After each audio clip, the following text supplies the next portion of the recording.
로마서 15장 22절. 그러므로 내가 너희에게 가려하던 것이 여러 번 막혔더니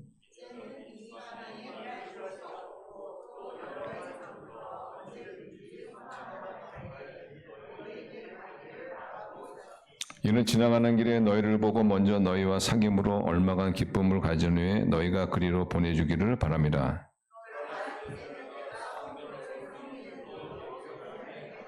이는 마게도냐와 아가야 사람들이 예루살렘 성도 중 가난한 자들을 위하여 기쁘게 얼마를 연보하였습니다.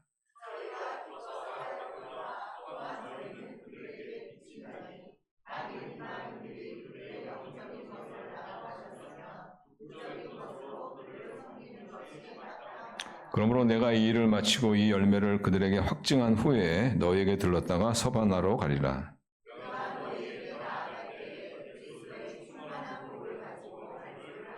형제들아, 내가 우리 주 예수 그리스도와 성령의 사랑으로 말미암아 너희를 권하노니 너희 기도에 나와 힘을 같이하여 나를 위하여 하나님께 빌어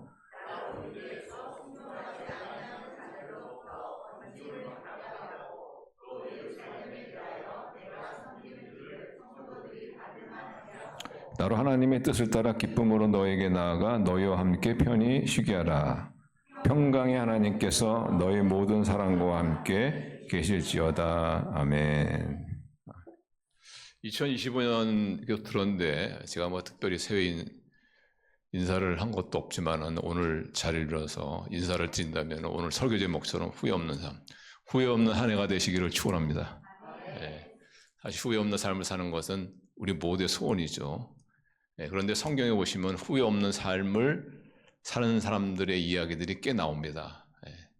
그 중에서 오늘 대표적인 사람이 사도 바울이에요. 사도 바울은 후회 없는 삶을 살았다고 자신이 고백할 정도로 그런 삶을 사는 사람이죠. 사도 바울이 기록한 사도 바울이 한 13편의 그 편지를 기록을 했는데 그 중에서 마지막 편지가 디모데에게 보낸 디모데 후서라는 편지입니다.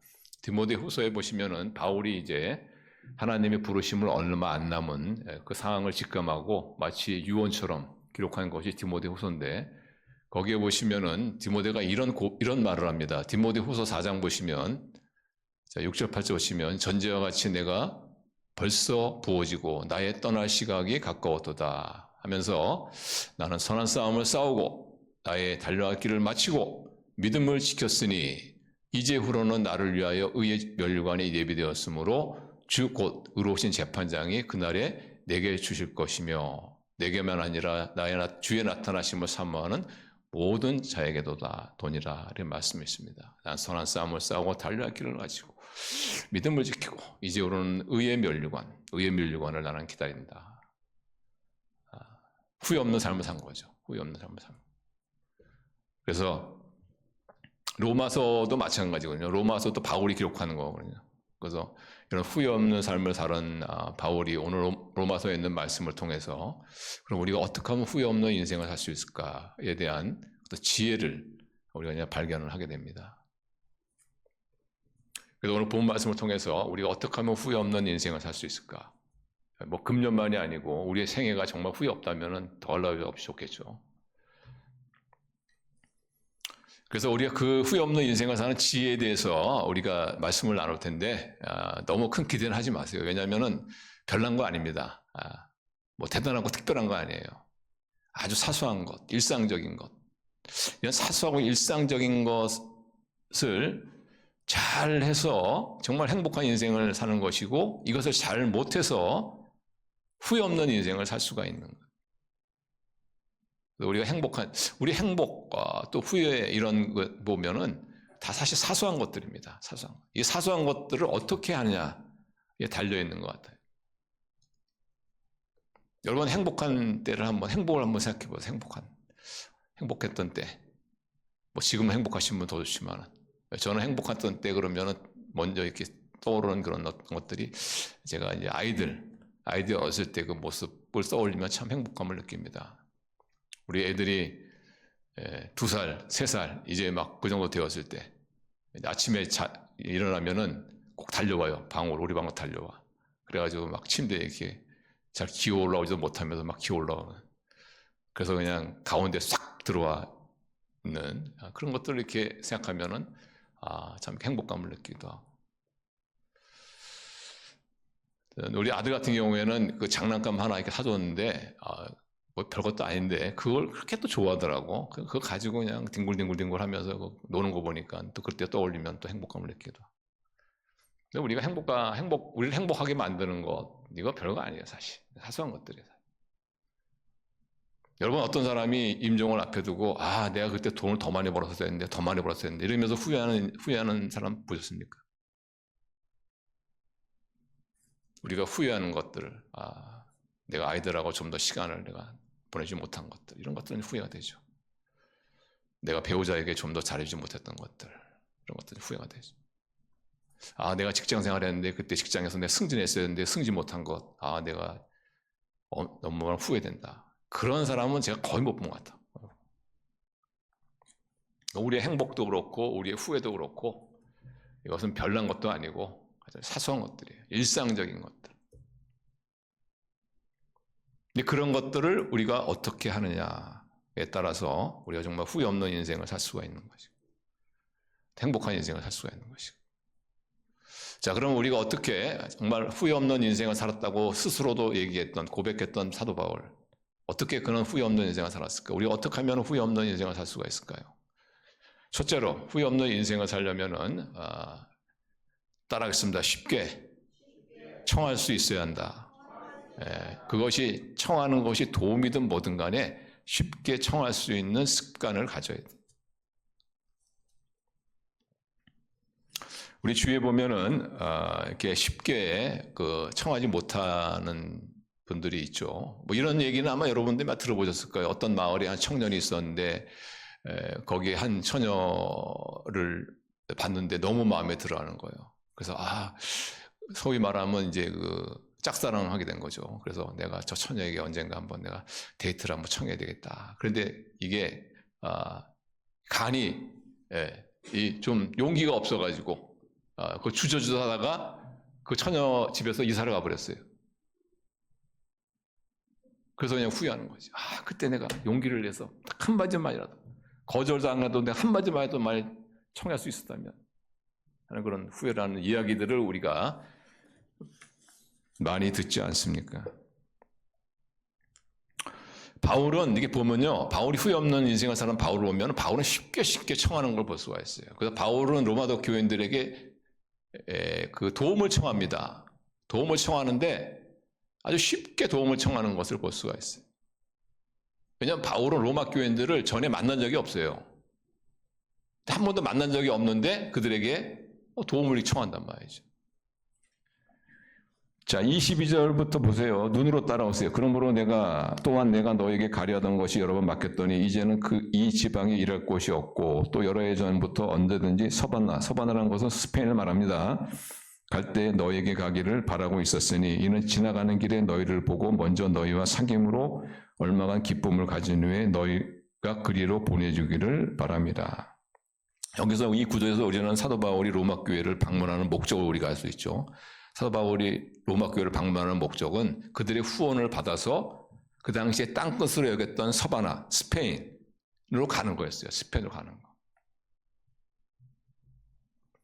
그래서 이들에게 지금 도움을 요청하는 거예요. 너희들이 좀 나를 후원해서 나로 스페인에 선교를 할 수 있도록 하는 목적에 의해서 너희의 도움을 받고자 내가 이 로마 이 편지를 쓰는 거죠. 편지를 쓰는 겁니다. 그 도움이라는 것이 뭐 통역자를 붙여준다든가 아니면은 그 스페인까지 좀 길을 좀 안내해 준다든가. 근데 이것을 보면 어쨌든 간에 바울은 그 로마 교인들에게 쉽게 도움을 청하는 것을 볼 수가 있습니다. 그래서 우리도 후회 없는 인생을 살려면은 이렇게 쉽게 청하는 그런 습관을 가져야 한다. 근데 우리가 쉽게 청하지 못하는 이유 중에 하나가 뭐냐면은 이제 거절감에 대한 두려움이죠. 저 사람이 내가 도움을 청했는데 나를 거절하면 어떡하나 두려움이죠. 근데 그것을 극복하는 것은 간단합니다. 왜냐하면 그 사람에게는 거절할 수 있는 권리가 있어요.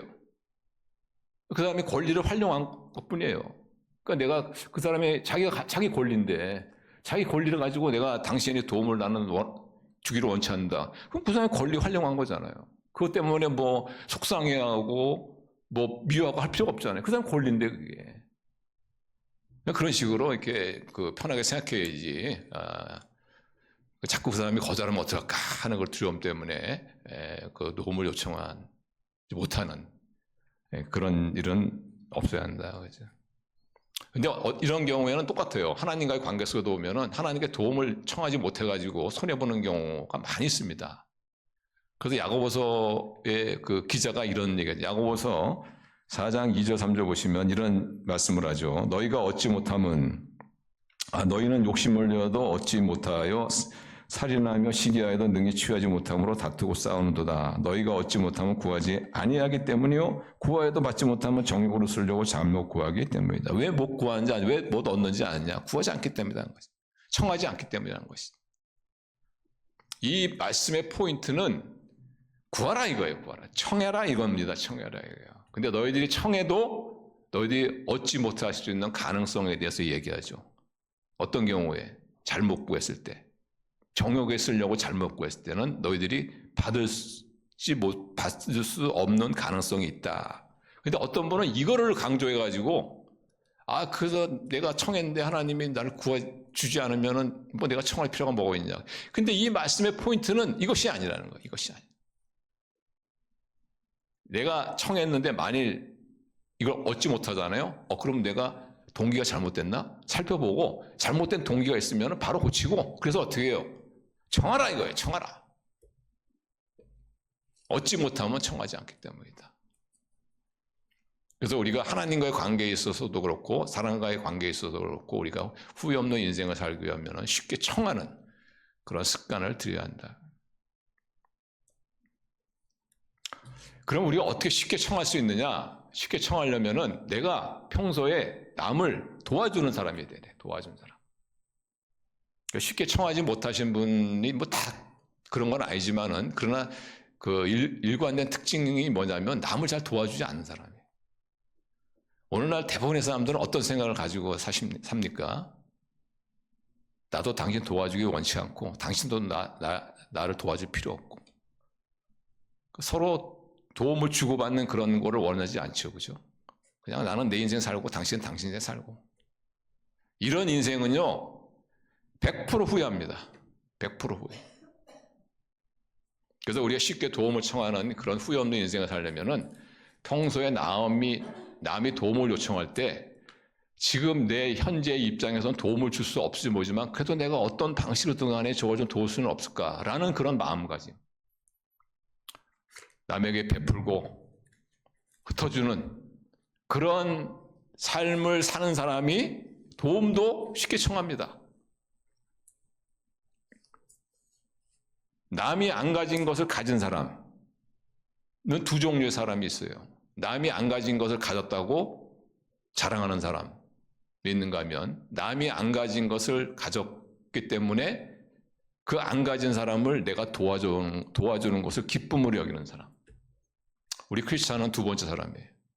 하나님께서 나에게 왜 남이 안 가진 걸 주셨을까? 이거 가지고 안 가진 어떤 사람을 도와주라는. 그래서 여기서 우리는 하나님이 우리에게 주신 소유에 대한 청지기 의식이 여기서 나오는 거예요. 청지기 의식이.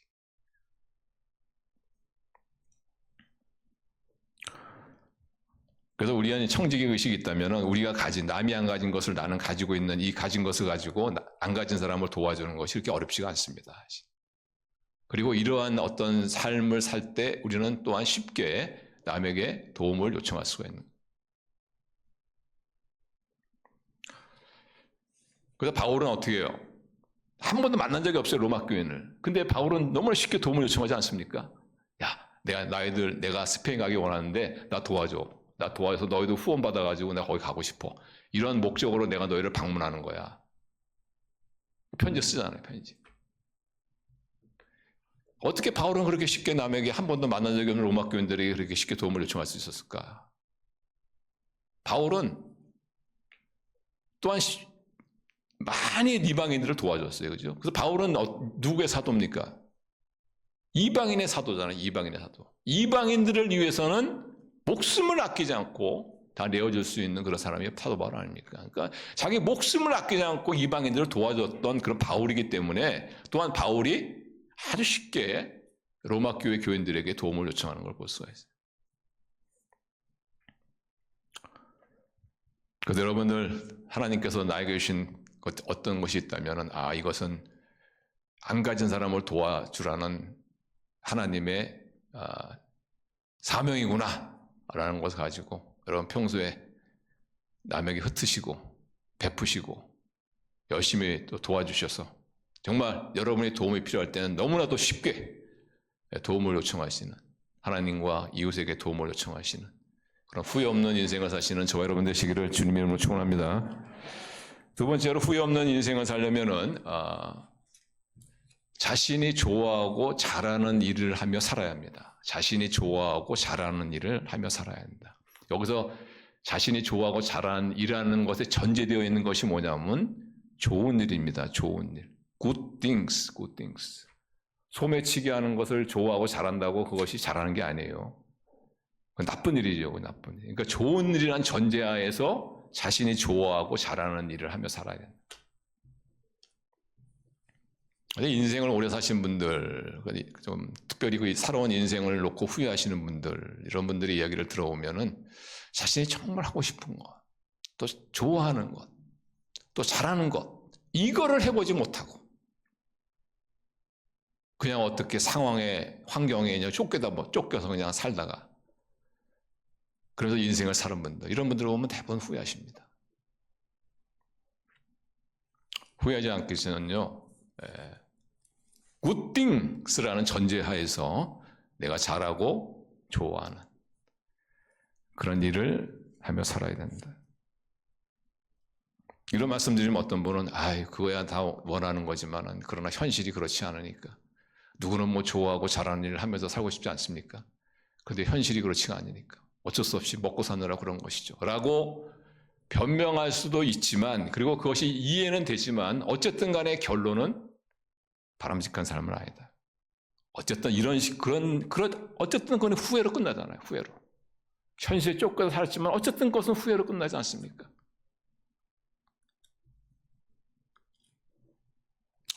그럼 어떻게 하면은 내가 좋아하고 잘하는 일을 하며 살 수 있느냐? 은사를 알아야 돼요, 여러분. 은사를 따라 살아야 돼. 이 은사를 세상 사람들은 소위 재능이다, 또는 취미다, 또는 뭐 재주다 그렇게 얘기합니다만은 하나님의 주신 달란트야, 하나님의 주신 달란트. 내가 좋아하고 잘하는 내 은사가 무엇인가? 그래서 은사를 발견하고 그 은사를 따라 살아야 돼. 바울이 후회 없는 인생을 살았던 이유는 바로 은사를 따라 살았기 때문에 그렇습니다. 바울의 은사는 무엇입니까? 사도죠, 사도. 사도 은사예요. 사도라는 은사입니다, 은사.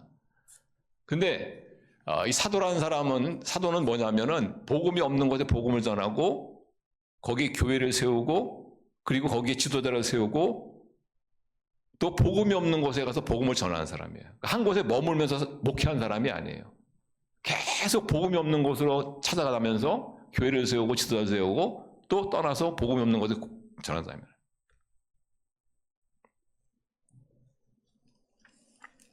그래서 그 사도라는 사람은 이 여행을 계속 움직이게 되는 사람이기 때문에 이 여행, 소위 말하면 여행이죠. 이것을 좋아하는 사람이어야 돼. 그래서 잘하는 사람이에요. 그래서 오늘 본문에 보시면 바울의 그 선교 여행 스케줄이 나오죠. 자, 25절, 26절 보세요. 이는 마게도냐와 아가야 사람들이 예루살렘 성도 중 가난한 자들을 위하여 기쁘게 얼마를 연보했습니다. 저희가 기뻐서 하였거니와 또한 저희는 그들에게 빚진 자니 만일 이방인들이 그들의 영적인 것을 나눠 가졌으면은 육적인 것으로도 그들을 섬기는 것이 마땅하니라. 지금 바울이 그 짤막하게 자기의 그 선교 여행 스케줄을 얘기하고 있지만 바울은 지금 어디냐면은 바울이 로마서를 기록한 곳이 어디냐면 고린도거든요. 고린도. 지금 바울은 고린도에 있어요. 그러니까 고린도에서 그가 예루살렘으로 들렸다가 예루살렘에서 로마로 가서 로마에서 성도들의 후원으로 자기가 스페인에 가겠다 하는 이런 어떤 여행 스케줄이죠. 이런 그 선교 여행 스케줄이지만은 사실 이 전체 거리를 고린도에서 예루살렘으로, 예루살렘에서 로마로, 로마에서 스페인으로 이것을 전체로 따지면요, 우리나라 키로수로 따지면은 약 4,800km. 이것도 배로 가는 거리에 배로. 육로로 가게 되면 이것 더 긴 거리가 되죠. 더 긴 거리가 되죠. 근데 이런 여행을 얘기하면서 그러니까 이 험악한 이 여행을 갖다가 너희들이 기억하고 나를 위해서 여행길에서 죽지 않도록 기도해달라 이런 얘기는 안 한단 말이에요. 그냥 마치 옆집에 그냥 어떤 뭐 놀러 가는 식으로 그냥 가볍게 얘기하지 않습니까? 왜 그렇습니까? 이게 즐거운 거예요. 사도 바울은. 즐거운 거예요. 그러니까 사도 바울은 계속 다른 곳을 옮겨가면서 복음을 전하는 것이 그의 은사예요, 은사. 그가 좋아하고 잘하는 거예요. 그러다 보니까 새로운 곳에서 복음을 전하니까 그걸 핍박한 사람들 얼마나 많습니까? 그러니까 바울이 계속 부딪혀. 복음을 반대하는 사람과 계속 부딪혀. 근데 그 부딪히는 그런 바울을 보면서 우리는 어떤 생각을 갖습니까? 아, 그가 얼마나 힘들까. 근데 바울은 정작 힘들지가 않아요. 왜냐? 그가 그게 잘하고 좋아하는 거니까. 그러니까 바울은 자신의 은사에 대한 감격, 그리고 특권이다. 그래서 은사에 따라 살았기 때문에 우리가 보기에는 참 고생 많이 했겠다, 참 힘들었겠다라고 하지만은 정작 바울은 좋은 거예요. 좋은 거예요. 그냥 감사한 거예요. 하나도 힘이 들지가 않는 거예요. 왜냐? 자기가 잘하고 좋아하는 거니까.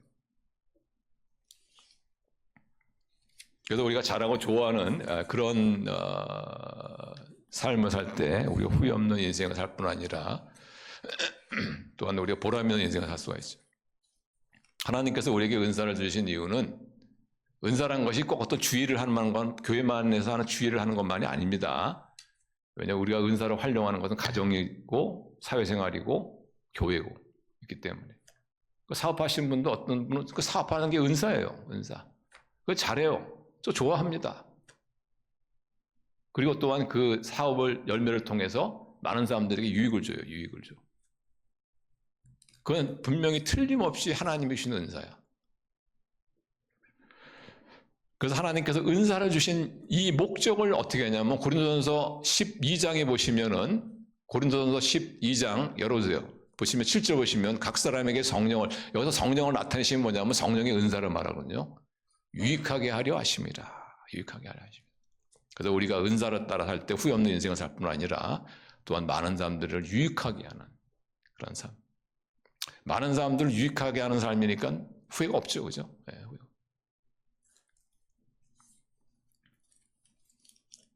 그래서 뭐 우리 자녀들이 예를 들어 가지고 뭐 과를 선택할 때도 우리 자녀들의 그 은사, 적성 이런 걸 따라서 그래서 그 자녀들이 자기가 좋아하고 잘하는 것을 따라 살 때 자신은 후회 없는 인생을 살 뿐 아니라 또한 많은 사람들을 유익하게 한단 말이에요. 우리가 잘하고 좋아하는 것을 따라 살아야 되는데 현실이 녹록치 않아 가지고 내가 하기 싫은데 한다. 그거는 사실 아주 무익한 삶입니다.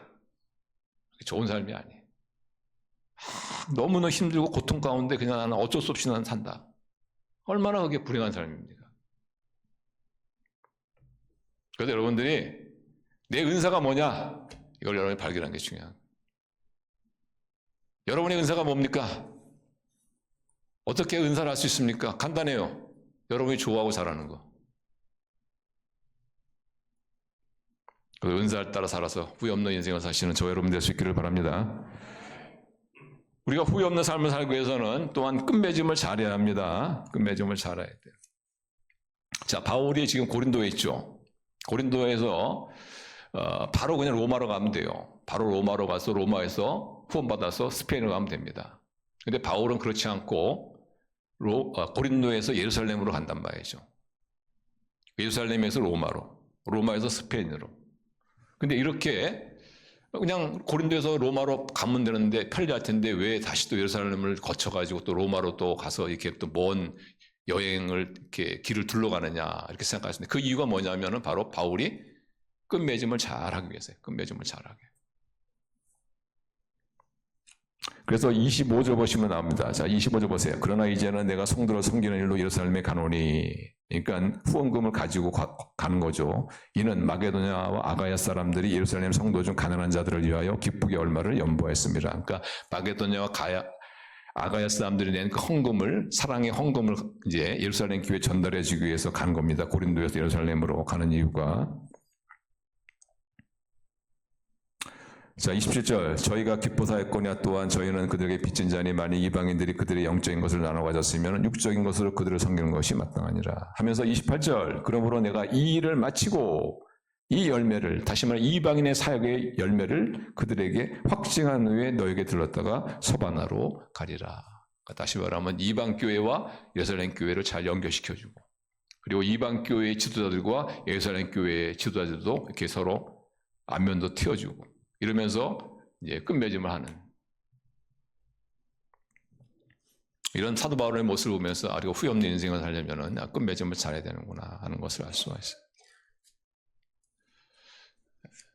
어떤 사람은 그 내용을 아주 잘 그 연구하고 잘 쓰는 사람이 있는데 그만 이 발표를 제대로 못 해가지고 좀 잘 끝맺음을 못하는 그런 케이스도 있어요.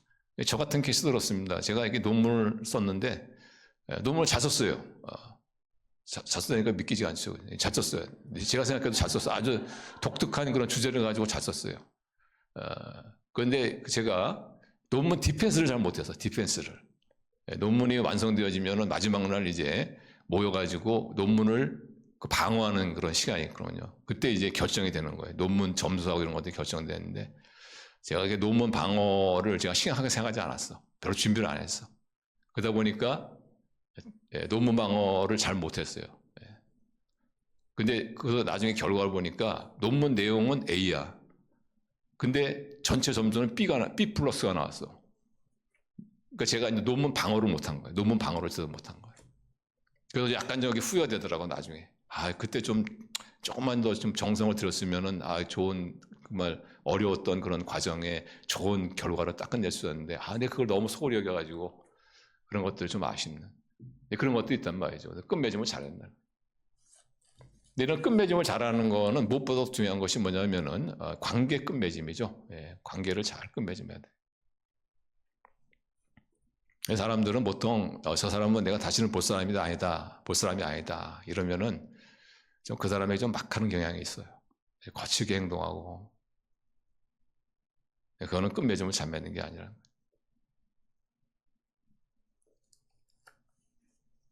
제가 예배에 참석했는데, 그 목사님 중에 처음 보는 목사님이거든요. 근데 목사님인데, 뭐 카리스마가 대단하더라고요. 막 성도를 막 야단을 막 쳐, 그냥 막 치면서 막.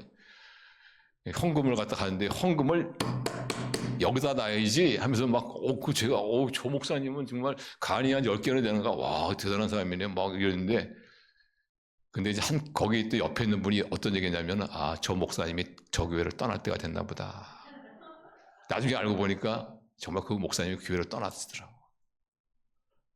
이제 교회를 떠나니까 어떻게 해요? 자기 마음대로 하는 거예요.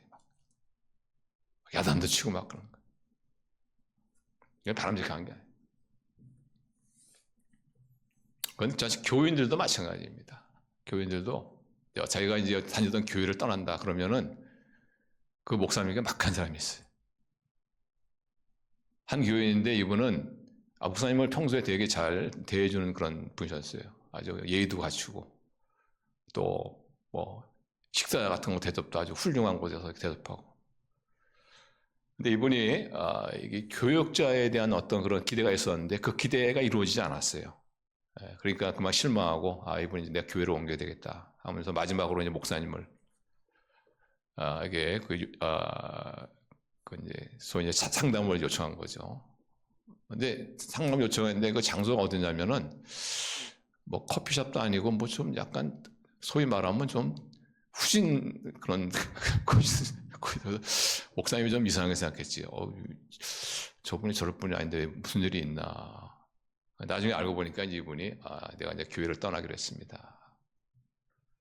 그래서 뭐 잘하셨다고 이제 어쨌든 뭐 잘 됐으면 좋겠다고 하면서 돌아오는데 씁쓸한 거예요. 왜? 제가 떠나니까 이제 막 해야 된다 이거지. 아무렇게 된다 이거예요. 그래가지고는 어떻게 여러분 하나님의 복을 받습니까? 그렇게 하면 후회할 수밖에 없는 인생을 사는 거예요. 우리가 후회 없는 인생을 살면은 끝맺음을 특별히 관계에 있어서는 풀 건 풀고 용서할 건 용서하고 용서를 구할 건 용서를 구하고 축복할 건 축복하고 이래야지 이게 후회 없는 인생을 사는. 우리 끝맺음을 잘해서 후회 없는 인생을 사시는 저 여러분 될 수 있기를 바랍니다. 마지막으로 후회 없는 인생을 살려면 네 번째 마지막으로 따라하겠습니다. 쉽게 기도 부탁을 해야 한다. 네, 우리가 정말 후회 없는 인생을 살려면 내가 주님의 일을 하고 있다면 그 주님의 일이 잘 돼야 되겠죠. 내가 어떤 사회생활에서 어떤 일을 하고 있다면 내가 하고 있는 일이 잘 돼야 되지 않겠습니까? 그것이 뭐 예술이든 아니면은 어떤 뭐 직장 일이든 어쨌든 간에 내가 하고 있는 일이 잘 되지 않겠어요? 근데 내가 하고 있는 일을 잘 되게 할 수 있는 분이 누구십니까? 하나님이시죠, 하나님. 어찌되었든 간에 하나님께 은혜를 받아야 돼요. 하나님의 은혜를 받아야 돼요. 근데 우리가 하나님의 은혜를 받으려면 어떻게 해야 돼요? 기도해야죠. 기도해야 됩니다. 근데 기도할 때 자기 혼자 기도하는 것보다는 여럿이 기도하는 게 좋아요. 여럿이 기도하는 게. 그게 더 파워가 있단 말이에요. 파워가. 그래서 바울도 보시면은 여기서 로마 교인들에게 기도 부탁을 하고 있는 것을 볼 수가 있어요. 자, 30절 32절 보시면 형제들아 내가 우리 주 예수 그리스도와 성령의 사랑으로 말미암아 너희를 권하노니 너희 기도에 나와 힘을 같이하여 나를 위하여 하나님께 비르어. 하나님께 기도해달라는 것이죠. 나로 유대에서 순종하지 아니한 자들로부터. 근데 기도 제목이 나옵니다. 세 가지. 나로 유대인에게 순종하지 아니한 자로부터 건짐을 받게 하고, 두 번째, 또 예루살렘에 대하여 내가 섬기는 일을 성도들이 받을 만하게 하고 구호품이 잘 전달되게 하고 그런 뜻이죠. 그 다음에 32절 나로 하나님의 뜻을 따라 기쁨으로 너에게 나아가 너희와 함께 편히 쉬게 하라. 또 로마에 잘 도착하게 해달라. 이 세 가지 기도 제목을 나눠. 첫째가 자기를 반대하는 자들의 그런 공경에서 자기를 지켜달라고 기도하라는 거하고, 두 번째가 구호품, 사랑의 헌금이 예루살렘 교회에 잘 전달되게 해달라고 기도하고, 그 다음에 세 번째 기도 제목이 이 로마로 가는 길을 그러니까 잘 가서 로마에 잘 도착하게 해달라고 하는 기도 제목이죠. 근데 이것을 갖다가 바울은 기도했겠죠. 근데 기도할 뿐만 아니라 바울은 로마 한 번도 본 적이 없는 로마 교인들에게 이 기도를 요청하고 있는 것을 볼 수가 있습니다. 이유는 간단합니다. 자기 혼자 기도하는 것보다는 여럿이 기도하는 게 낫다는 거죠. 그래서 우리가 바울처럼 후회 없는 인생을 살기 위해서는 우리가 쉽게 도움을 청했던 것처럼 쉽게 기도를 부탁할 수 있는,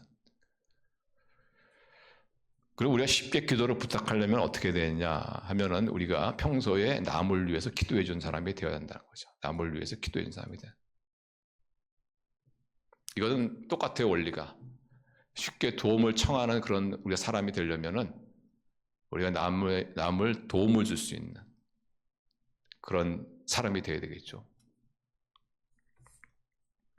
근데 바울도 마찬가지입니다. 바울이 한 번도 본 적이 없는 로마 교인들에게 이렇게 쉽게 기도 부탁할 수 있었던 이유가 뭐냐면은 바울은 로마 교인들을 위해서 기도한 사람이에요. 그래서 로마서 1장에 보시면은 로마서 1장 9절 보시면 우리 같이 읽어요. 시작. 내가 그의 아들의 복음 안에서 내 심령으로 섬기는 하나님이 나의 증인이 되시거니와 항상 내 기도에 쉬지 않고 너희를 말하며. 그러니까 바울이 로마 교인들을 위해서 얼마나 열심히 기도하는 걸 알 수가 있죠. 바울이 로마 교인들에서 열심히 기도했기 때문에 바울도 쉽게 로마 교인들에게 도움을 청하고 있는 것을 볼 수가 있어요. 자, 이 세 가지 기도 제목을 청했는데 어떻게 됐을까요? 다 응답받았어요. 다 응답받았어요. 먼저 사랑의 헌금이 잘 전달되게 해달라고 기도하지 않습니까? 바울도 그렇고 로마 교인들도 그렇고. 자, 그 결과가 어떻게 됐어요? 사도행전 24장 17절 보시면 같이 읽어요. 시작. 여러 해 만에 내가 내 민족을 구제할 것과 재물을 가지고 와서 구제금이 잘 도착했구나. 만일 바울과 로마 교인이 이 제목을 놓고 기도하지 않았다면 어떻게 됐을까요? 저는 잘 도착하지 않을 수도 있다고 생각합니다. 자, 그 두 번째, 나머지 두 개의 기도 제목은 어떻게 되었을까요? 그러니까 유대인의 손에서부터 나귀를 지켜달라고 하는 거하고, 그 다음에 로마에 잘 도착해달라고 하는 거. 이것도 결국 하나님이 응답해 주셨어요. 그래서 바울이 고린도에서 예루살렘에 오지 않습니까? 사랑의 구복음을 가지고 오지 않습니까? 그때 바울이 성전에 들어가려고 하는데, 그때 바울을 싫어하는 유대인들이 이것을 보고서 바울이 성전을 모독한다, 이런 식으로 이제 비방을 하면서 주위에 있는 사람들을 선동하죠. 그 주위에 있는 유대인들이 그런 바울을 죽이려고 린치를 가려고 돌로 때려 죽이려고 하는, 돌로 때려 죽이려고, 성전 모독죄로 돌로 쳐 죽이려고 하는데, 그때 로마 장교가 나타나서 바울을 체포해 갑니다. 그래서 바울을 함으로써 바울이 거기서 위기에서 벗어나. 그 유대인의 그 공격에서 벗어난단 말이지. 그리고 바울이 이제 구금되죠. 감옥에 갇힙니다. 그러면 바울이 감옥에 갇혔으니까 이제 로마로 가는 길이 끊겼다, 이렇게 생각했는데, 바울이 로마 시민권이잖아요. 로마 시민권을 가지고 로마 황제에게 항소합니다. 재판을 갖다가 요청한단 말이죠. 그래서 바울이 죄수 아닌 죄수의 몸이 되어서 로마로 이제 가게 되는, 이런 과정을 통해서 결국은 기도응답이 다 돼요. 이런 걸 보면서 우리는 두 가지를 발견하는데, 첫째는 뭐냐면은 하나님은 기도에 반드시 응답해 주신다. 근데 두 번째가 뭐냐면은, 이거는 우리가 약간 좀 어려운 것일 수 있는데, 그러나 기도 응답의 방법은 우리와 다를 수가 있다 하는 것이죠. 바울과 로마 교인들이 기도했을 때 어떤 식의 기도 응답을 기대했을까요? 아마 바울이 예루살렘의 사랑의 그 헌금을 가지고 이제 도착하면은 예루살렘 교인들이 막 환영하고 막 그 잔치를 벌리고, 수고하셨습니다, 잔치를 벌리고, 그 다음에 이제 여비를 줘서 아마 배 타고 편하게 로마에 도착하는, 아마 그런 것들을 기대했을 것 같아요. 근데 그렇지 않았다는 것이죠. 하나님의 방법은 그 로마 장교에 의해서 그 폭도들의 손에서 체포되어지는 과정을 통해서 그를 지켜주셨고, 그리고 죄수의 몸으로 이제 황제 앞에서 재판을 받기 위해서 가는, 그런 식으로 해서 로마에 도착하는 것이 하나님의 방법이었다는 거예요. 그렇지만 결론은 뭐예요? 하나님께서 기도에 응답해 주셨다. 만일 바울과 로마 교인들이 기도하지 않았다면 어떻게 됐을까? 저는 그 결과가 또 다를 수 있다고 생각해요. 그래서 우리가 후회 없는 인생을 살려면은 우리 기도 부탁을 쉽게 청하는, 나도 정말 절박하게 기도할 뿐 아니라 우리 주위 사람도 절박하게 기도하는, 우리 성도님들 올해 후회 없는 인생을 사시기를 축원합니다. 오랜만이 아니까 여러분의 모든 생애가 정말 후회 없는 그런 인생. 그러기 위해서는 여러분 평소에 남에게 도움을 베푸는 그런 삶을 사셔서 남에게 쉽게 도움을 요청하는 그런 인생을 사시고, 무엇보다도 하나님이 주신 은사를 발견하고 은사에 따라 내가 좋아하고 잘하고, 그래서 남에게 많은 유익을 줄 수 있는 그런 후회 없는 인생, 뿐만 아니라 특별히 관계에 있어서는 끝맺음을 정말 잘 하시고, 그리고 남을 위해 기도 많이 하셔서 여러분이 쉽게도 기도를 요청하시는, 그래서 우리 바울처럼 나는 선한 싸움을 싸우고 달달 길을 마치고 믿음을 지키고 이제는 의로운 재판장으로부터의 은혜와 축복을 기다린다 하는 그런 후회 없는 그런 멋진 한 해, 또 여러분의 생애가 되시기를 주님의 이름으로 축원합니다. 기도하시겠습니다.